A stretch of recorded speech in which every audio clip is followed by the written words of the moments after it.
नमस्कार।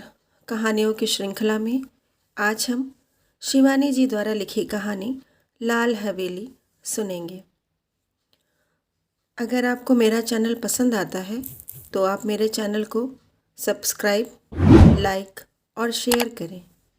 आइए सुनते हैं लाल हवेली। ताहिरा ने पास के बर्थ पर सोए अपने पति को देखा और एक लंबी सांस खींचकर करवट बदल ली।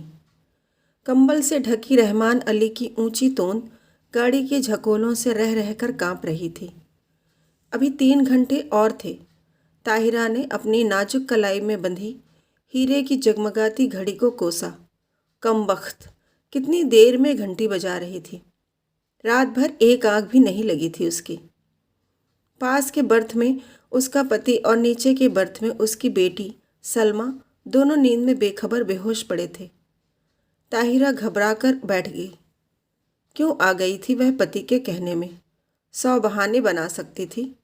जो घाव समय और विस्मृति ने पूरा कर दिया था उसी पर उसने स्वयं ही नश्तर रख दिया। अब भुगतने के सिवा और चारा ही क्या था। स्टेशन आ ही गया था। ताहिरा ने काला रेशमी बुर्का खींच लिया। दामी सूटकेस, नए बिस्तर बंद, एयरबैग, चांदी की सुराही उतरवाकर रहमान अली ने हाथ पकड़कर ताहिरा को ऐसे संभल कर अंदाज से उतारा जैसे वह कांच की गुड़िया हो। तनिक सा धक्का लगने पर टूटकर बिखर जाएगी। सलमा पहले ही कूदकर उतर चुकी थी। दूर से भागते हाँफते हाथ में काली टोपी पकड़े एक नाटे से आदमी ने लपक कर रहमान अली को गले से लगाया और गोद में लेकर हवा में उठा लिया। उन दोनों की आंखों में आंसू बह रहे थे। तो यही मामू बित्ते हैं, ताहिरा ने मन ही मन में सोचा। और थे भी बित्ते ही भर के। बिटिया को देखकर मामू ने झट गले से लगा लिया। बिल्कुल इस्मत है रहमान, वे सलमा का माथा चूम चूम कर कहे जा रहे थे। वही चेहरा मोहरा, वही नैन नक्श। इस्मत नहीं रही तो खुदा ने दूसरी इस्मत भेज दी। ताहिरा पत्थर की सी मूरत बनी चुप खड़ी थी। उसके दिल पर जो दहकते अंगारे दहक रहे थे उन्हें कौन देख सकता था। वही स्टेशन, वही कनेर का पेड़। 15 साल में इस छोटे से स्टेशन को भी क्या कोई नहीं बदल सका।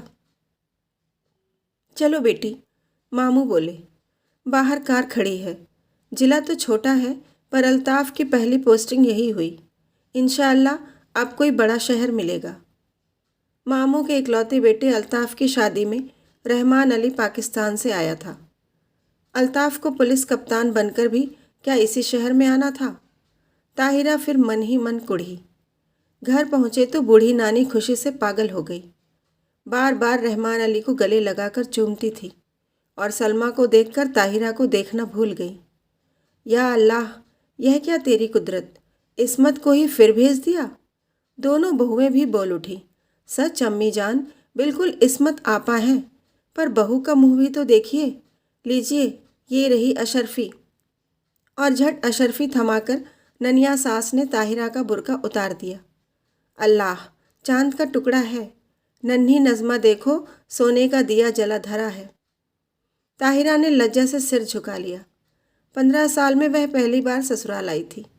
बड़ी मुश्किल से वीज़ा मिला था। 3 दिन रहकर फिर पाकिस्तान चली जाएगी। पर कैसे कटेंगे ये 3 दिन? चलो बहू, ऊपर के कमरे में चलकर आराम करो, मैं चाय भिजवाती हूँ, कहकर नन्ही मामी उसे ऊपर पहुँचा आई। रहमान नीचे ही बैठकर मामू से बातें कर में लग गया और सलमा को तो बड़ी अम्मी ने गोद में ही खींच लिया। बार बार उसके माथे पर हाथ फेरती और हिचकियाँ बंध जाती। मेरी इस्मत, मेरी बच्ची। ताहिरा ने एकांत कमरे में आकर बुर्का फेंक दिया। बंद खिड़की को खोला तो कलेजा धक हो गया।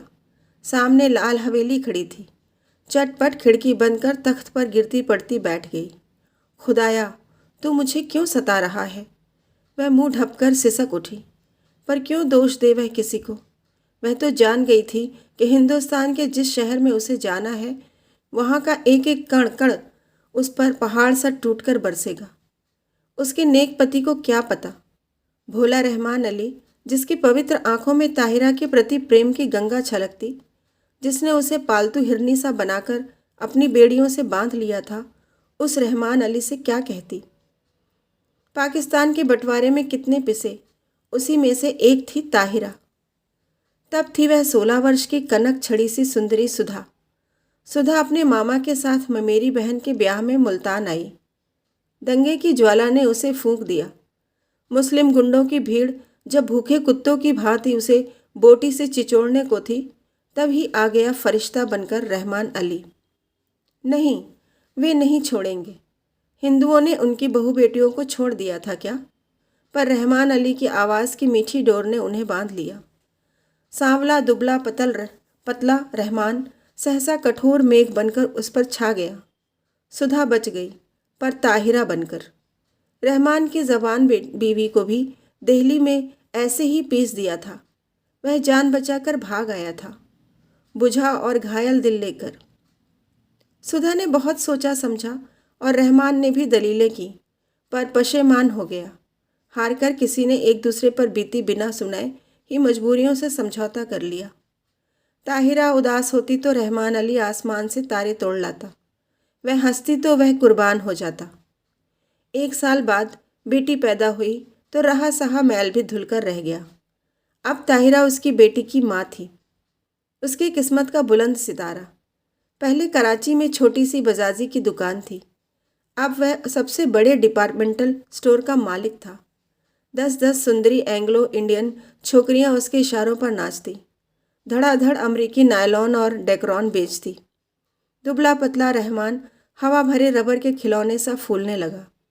तोंद बढ़ गई, गर्दन ऐंठकर शानदार अकड़ से ऊंची उठ गई। सीना तन गया, आवाज़ में खुद ब खुद एक अमरीकी डॉल आ गया। पर नीलम पुखराज से जड़ी, हीरे से चमकती दमकती ताहिरा शीशम के हाथी दांत जड़े छप्पर खट पर अभी बेचैन करवटें ही बदलती। मार्च की जाड़े से दामन छुड़वाती, हल्की गर्मी की उमस लिए पाकिस्तानी दोपहरिया में पानी से निकली मछली सी तड़पड़ा उठी। मस्ती भरे होली के दिन जो अब उसकी पाकिस्तानी जिंदगी में कभी नहीं आएंगे। गुलाबी मलमल की वह चुनरी उसे अभी भी याद है। अम्मा ने हल्का सा गोटा टाँक दिया था। हाथ में मोटी सी पुस्तक लिए उसका तरुण पति कुछ पढ़ रहा था। घुंघराली लटों का गुच्छा चौड़े माथे पर झुक गया था। हाथ की अधजली सिगरेट हाथ में ही बुझ गई थी। गुलाबी चुनरी के गोटे की चमक देखते ही उसने और भी सिर झुका दिया था।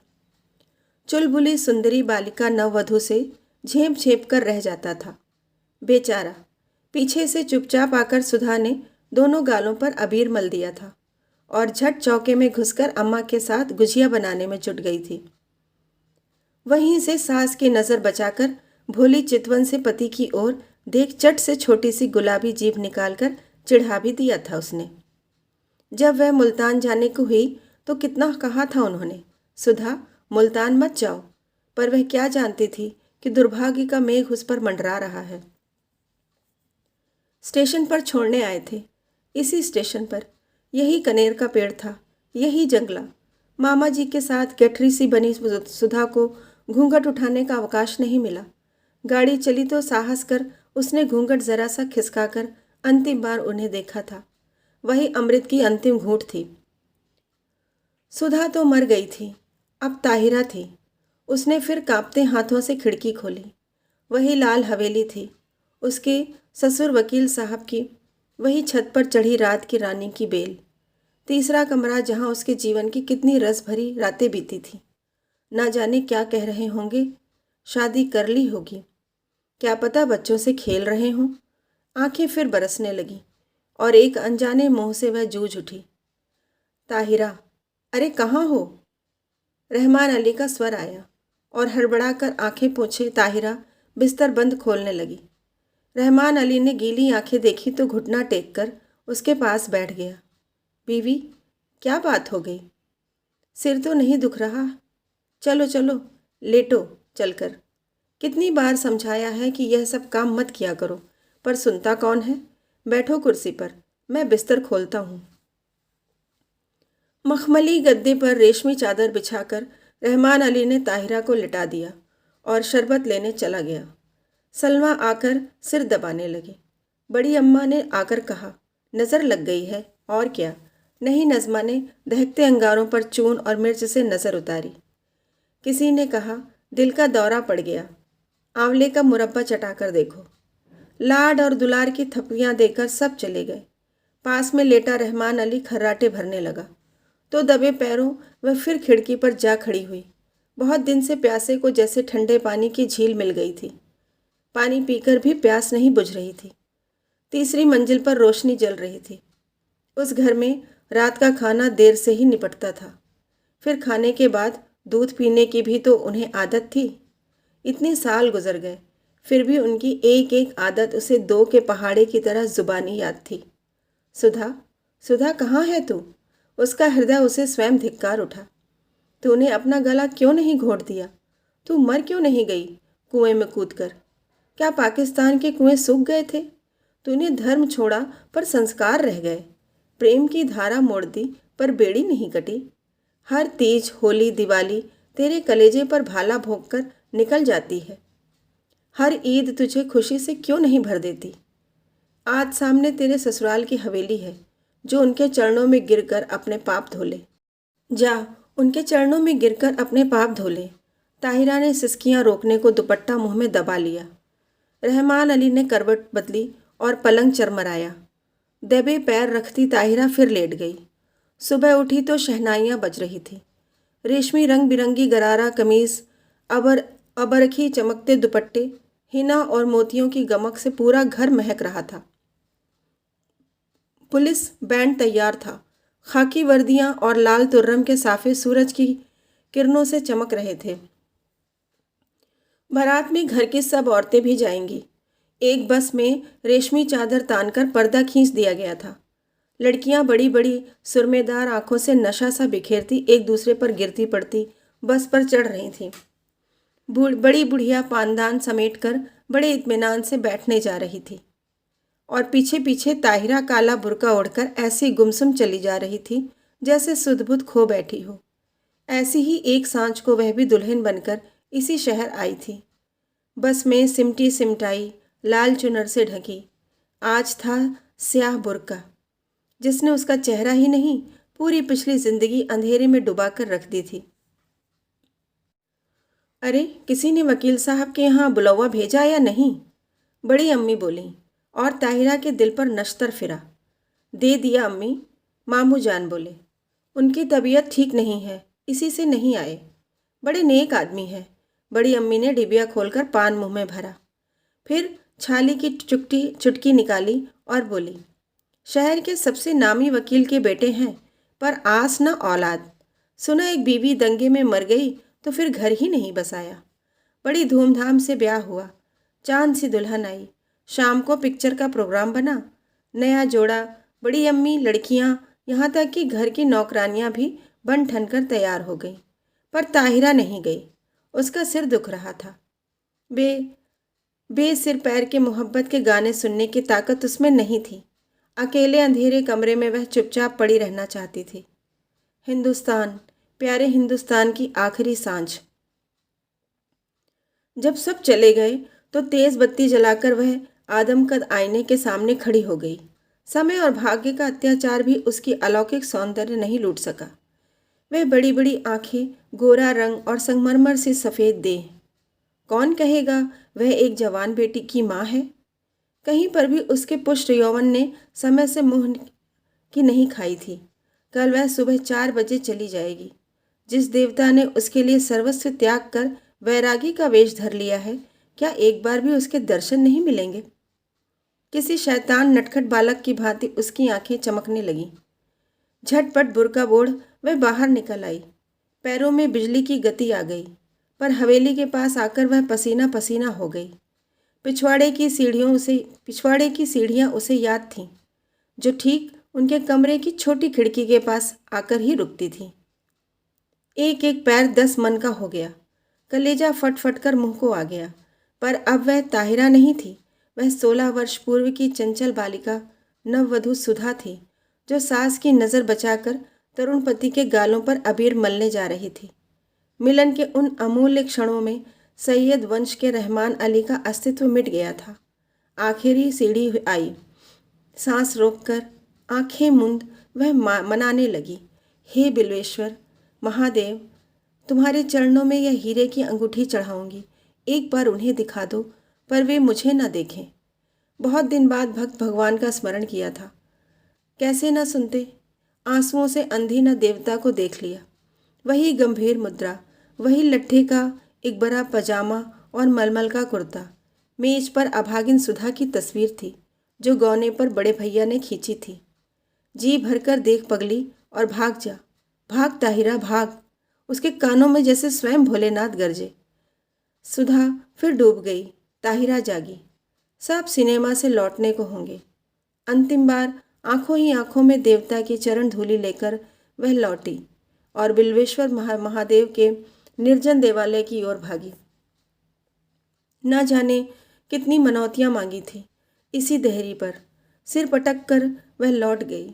आंचल पसार कर उसने आखिरी मनौती मांगी, हे भोलेनाथ, उन्हें सुखी रखना, उनके पैरों में कांटा भी न गड़े।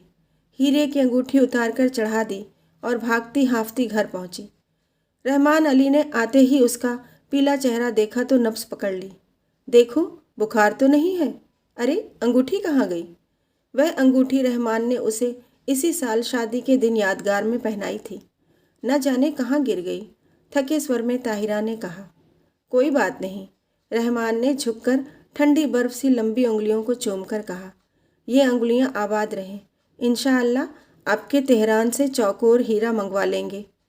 ताहिरा की खोई दृष्टि खिड़की से बाहर अंधेरे में डूबती लाल हवेली पर थी, जिसके तीसरे कमरे की रोशनी दप से बुझ गई थी। ताहिरा ने एक सर्द सांस खींचकर खिड़की बंद कर दी। लाल हवेली अंधेरे में गले तक डूब चुकी थी।